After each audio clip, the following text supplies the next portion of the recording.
அழைப்பிதழ்களை நாம் பெறுகிறோம். திருமண அழைப்பை பெறுகிறோம், பிறந்த நாள் அழைப்பை பெறுகிறோம், வெள்ளி விழா, சில்வர் ஜூபிலி, கோல்டன் ஜூபிலி போன்ற வெள்ளி விழா அழைப்புகளை நாம் பெறுகிறோம். பல்வேறு விதமான அழைப்புகளை நாம் பெறுகிறோம். ஆனால் அழைப்பை பெறுகின்ற நாம் எல்லா அழைப்பையும் ஏற்று அதற்கு நாம் செயல்படுத்தலாம். சில நேரம் அழைப்புதல்கள் கொடுத்தால் நம்ம என்னை அழைச்சிட்டாங்க, நான் போக வேண்டும் என்று சொல்லி நாம் போய் கலந்து கொள்கிறோம். நம்மால் போக முடியவில்லை என்றால் குடும்பத்தில் யாராவது ஒருத்தரை அழைத்து குடும்பத்தின் சார்பாக நீங்கள் போய் இந்த திருமண அழைப்பிலே அதன் விழாவிலே கலந்து கொள்ள வேண்டும் என்று சொல்லி நாம் காரணம் என்ன? இவர்கள் அழைத்திருக்கிறார்கள், அந்த அழைப்பிற்கு நான் என்ன செய்ய வேண்டும்? அழைப்புதல் கொடுத்தோம், வரவில்லையே என்று சொல்லி அவங்க முகத்தை திருப்பி நம்ம அர்த்தம் சொல்லுவோம். அழைப்புதல் கொடுத்துட்டாங்க, என்னால் போக முடியாத சூழ்நிலை, திருப்பி அவங்க எப்படி நான் பார்ப்பேன்? திருப்பி அவங்களை பார்க்கும் பொழுது எனக்கு மனசு கஷ்டமாகும். அவங்க என்ன பதில் சொல்லுவேன்? என்னை அழைச்சிட்டாங்க, வீட்டுக்கு வந்து அழைப்பு கொடுத்தாங்க, வீட்டுக்கு வந்து அழைப்பு கொடுத்தாங்க. அந்த அழைப்பிற்கு நான் போகணும், நான் போக முடியல, வீட்டில் ஒருத்தரை நான் அனுப்பணும், இல்லை என்றால் திரும்ப அவர்களை நான் பார்க்கும் பொழுது எனது மனது கஷ்டமாக. இது உலக பிரகாரமான அழைப்பு. இந்த உலக பிரகாரமான அழைப்பிற்கே இவ்வளவு தூரம் நாம் முயற்சி எடுத்து நாம் எப்படியாவது போக வேண்டும், அதை யாரையாவது அனுப்ப வேண்டும் என்று சொல்லி நினைக்கின்ற பொழுது ஆண்டவர் நம்மை அழைக்கும் பொழுது அந்த அழைப்பிற்கு நாம் எப்படி செவி சாய்க்க வேண்டும்? மனிதர்களுடைய அழைப்பிற்கு நாம் செவி சாய்க்கிறோம். மனிதனுடைய அழைப்பை எப்படியாவது நாம் செயல்படுத்த விரும்புகிறோம். ஆனால் ஆண்டவர் அழைப்பார், ஆண்டவர் தானே ஆண்டவருடைய அழைப்பு, அதுதான் அவர் தான் அழைச்சிட்டே இருக்கிறோம் என்று சொல்லி அதை அசைக்க செய்யக்கூடிய நிலைமை மனித வாழ்க்கையிலே காணப்படும். எனவேதான் பவுல் சொல்கிறார், நீங்கள் அழைக்கப்பட்ட அழைப்பை பாருங்கள், நீங்கள் அழைக்கப்பட்ட அழைப்பிற்கு மாத்திரமான்களாய் நடந்து ஆண்டவருடைய அழைப்பிற்கு மாத்திரமான்களாக நாம் நடந்து கொள்ள வேண்டும். இந்த அழைப்பிற்கு மாற்று ஏற்பாடு செய்யப்படும். உலக பிரகாரமான அழைப்பிற்கு நான் சொன்னது போல நம்ம போக முடியாவிட்டாலும் வேற யாரையாவது நம்மளோட சார்பில் என்ன செய்கிறோம்?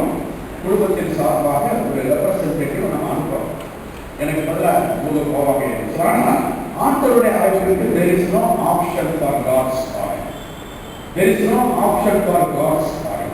கடவுள் நம்மை அழைக்கும் பொழுது நாம் தனிப்பட்ட மக்களாக அந்த அழைப்பை நாம் ஏற்றுக்கொள்ள வேண்டுமே தவிர நமது சார்பாக வேறு ஒருவர் ஆண்டவரை என்று நாம் என்ன செய்ய முடியாது.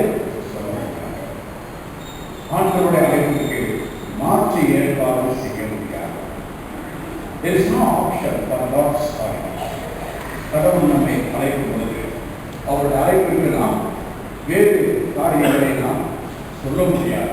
எனவே பவுல் சொல்கிறார், அழைக்கப்பட்ட அழைப்பிற்கு மாற்றவர்களாக மோசேயை ஆண்டவர் அழைத்தார், ஏசாயாவை ஆண்டவர் அழைத்தார், ஆமோசை ஆண்டவர் அழைத்தார், 12 சீடர்களை ஆண்டவர் அழைத்தார். எதற்காக அழைத்தார்? ஒரு குறிப்பிட்ட நோக்கத்திற்காக அழைத்தார். ஆண்டவர் ஒரு மனிதனை சும்மா ஏனோதானம் என்று அழைத்தார். ஒவ்வொரு மனிதனையும் ஆண்டவர் அழைக்கும் போது அதற்கு ஒரு நோக்கத்தோடு தான் ஆண்டவர் என்ன செய்கிறார்? ஒவ்வொரு மனிதனையும் அழைக்கிறார். ஒவ்வொரு தனி மனித வாழ்க்கையிலும் குடும்பத்தையும் ஆண்டவர் ஒரு முக்கிய நோக்கத்திற்காக அழைக்கிறார். என்ன நோக்கம்? பாவத்திலிருந்து விடுதலை பெறுவதற்காக.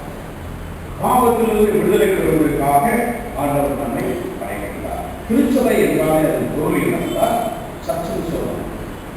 சர்ச் என்று சொல்கிறோம். மற்ற மதத்தோடு கூட இந்த பார்த்து சர்ச்சுன்னு சொல்லிட்டு போவாங்க.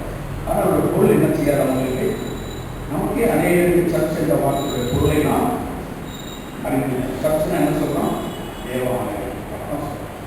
மாஸ்க்னா இஸ்லாமிய நண்பர்கள் வழிபடுகிற இடம், டெம்பிள்னா இந்து நண்பர்கள் வழிபடக்கூடிய இடம், சர்ச்சுன்னு சொன்னால் கிறிஸ்தவ வழிபடக்கூடிய இடம்னு சொல்லி தான் நம்ம அதுக்கு விளக்கம் தரணும். ஆனால் சர்ச் என்ற வார்த்தையின் பொருள் என்னவென்றால் it's a community of those who have called for a specific purpose.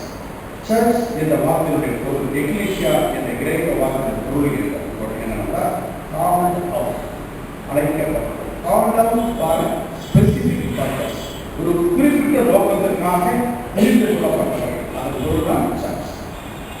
திருச்சபை என்ற வார்த்தையுடைய பொருள் என்னவென்றால் ஒரு குறிப்பிட்ட நோக்கத்திற்காக தெரிந்து கொள்ளப்பட்டவர்கள், ஒரு குறிப்பிட்ட நோக்கத்திற்காக அழைக்கப்பட்டவர்கள். அந்த வார்த்தை தான் சர்ச் என்ற வார்த்தை.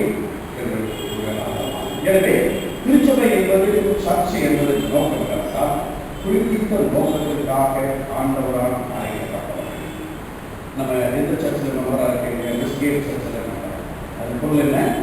விஸ்கேட் திருச்சபை மூலமாக ஒரு குறிப்பிட்ட நோக்கத்திற்காக அழைக்கப்பட்ட திருச்சபையை மக்கள். அப்படியானால் அந்த நோக்கம் என்ன? அழைக்கப்பட்டிருக்கிறோம்.